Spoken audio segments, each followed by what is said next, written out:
یہ فرمایا، مسلم شریف کے اندر یہ روایت موجود ہے، آپ صلی اللہ علیہ وسلم نے فرمایا اٹھنے کے بعد دعا کرو، دعا کرنے کے بعد فوراً اپنے ہاتھوں کو یوں کرو اور اپنی ہتھیلی کو اچھی طرح مل کر اپنی آنکھوں میں لگا لو، اس سے کیا ہوگا؟ آپ سب اللہ کے مرتبہ کریں، اس طرح کریں۔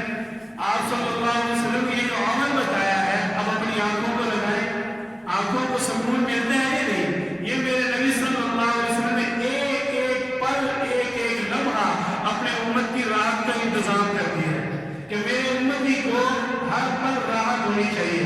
اٹھنے کے بعد سب سے مشکل کام کیا ہوتا ہے؟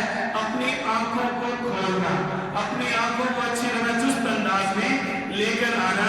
تو میرے نبی صلی اللہ علیہ وسلم نے یہ بات بھی فرما دی، اگر فوری طور پہ اب بندہ کہاں سے کپڑا گرم کرے، کہاں سے بندہ ہاتھ گرم کرے، یہ میرے نبی صلی اللہ علیہ وسلم نے یہ طریقہ بتا دیا کہ اس طرح اگر تم اٹھ کر کرو گے، یہ تمہارے لیے راحت ہے، یہ تمہارے لیے سکون کا باعث ہے۔